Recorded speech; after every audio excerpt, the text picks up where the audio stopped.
Сүүдэр тоглоом биш тгүй. Реко надад тоглоом үгүй явуулсан биш. Биш та чи миний хоёулаа нийлж тоглоом хийхээр хийхгүйсэн өөрөө тоглоом хийсэн над руу явуулсан байдаг. За Рекогийн хийсэн тоглоомыг тоглож үзсгээ хэвлээ. Айгүй.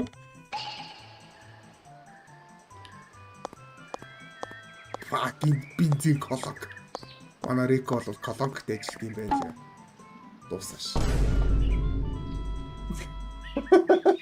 10-аас 10 хэлэх үг алт ямар гоё тоглоом бэ.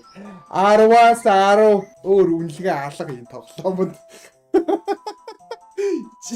Jackpot хоцсон юм шиг мэдрэгдсэн нааж ийн гэснээр шаас юм гэж. Гайхам шигтэй. Сатаар болж байгаа зойрноос цутаачлаа да харин ястаа тэглээ те. Саяны тоглоомыг худлаа надаар тоглуулж ирсэн аа. Реко гараг өвчлээ. Реког алт цаавст.